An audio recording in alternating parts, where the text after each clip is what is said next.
La première édition du Salon de l'éducation, de l'orientation scolaire et de l'insertion professionnelle s'est tenue du 4 au 9 août à Brazzaville. Un événement inédit visant à accompagner la jeunesse congolaise vers des métiers d'avenir et une meilleure insertion dans le monde professionnel. Pendant 6 jours, le salon a rassemblé étudiants, experts, chefs d'entreprise et formateurs autour des conférences, panels et ateliers pratiques. L'objectif, éclairer les jeunes, en particulier les nouveaux bacheliers, sur les filières porteuses et les débouchés réels dans le monde du travail.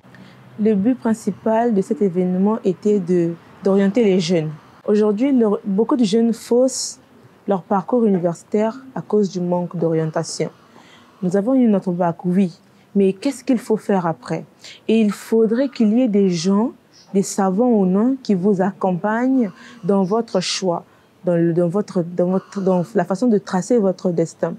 Et donc aujourd'hui, COPC a pensé aux jeunes en appelant des chefs d'entreprise pour orienter les jeunes dans le monde de l'emploi et dans les choix qui peuvent vraiment intervenir. Aujourd'hui, nous voulons les orienter vers les formations innovantes et de pouvoir insérer ceux qui sont, par exemple, à la maison, qui ont besoin des stages et des stages professionnels, de pouvoir se joindre à nous. Donc, lors de notre activité, nous avons eu 2 challenges, qui est le challenge 72 heures chrono, qui permet aux étudiants de pouvoir avoir un stage dans des structures avec lesquelles nous sommes partenaires.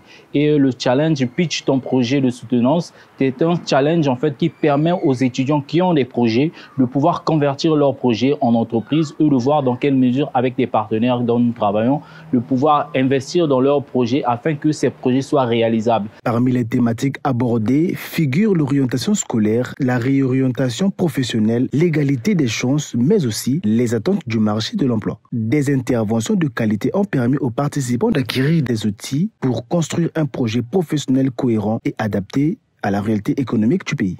Le thème aujourd'hui, c'était les inégalités entre hommes et femmes au moment de trouver un emploi.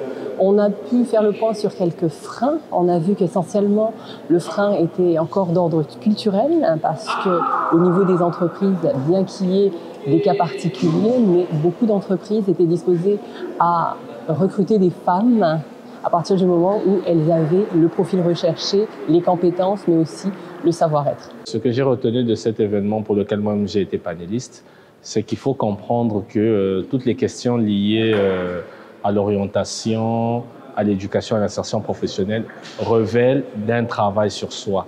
C'est-à-dire qu'il est nécessaire de mieux se connaître, mieux se comprendre pour prendre des décisions liées aux études à faire d'un côté et à l'insertion professionnelle de l'autre. Nous avons réalisé la première édition et nous aurons dans une année la 2e édition, notamment entre juillet ou août, et que nous allons inviter tous les participants de nous suivre généralement, le SOPEC.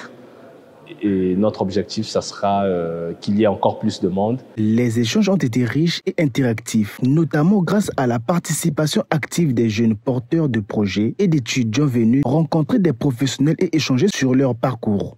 Déjà, on vient de nous motiver en tant que femmes à faire des formations, à se former, à ne pas hésiter. Il y a d'autres femmes qui se disent « tant mieux de rester à la maison ». Prendre soin de la famille, non. Une femme doit travailler, doit atteindre son objectif, j'allais dire. Donc voilà, on vient de nous encourager. On a vu pas mal d'exemples qui peuvent nous pousser de l'avant. On a parlé de l'orientation professionnelle et de l'insertion. Donc moi, personnellement, ce salon m'a boosté. Ça a réveillé en moi ce côté qui sommeillait encore, que je dois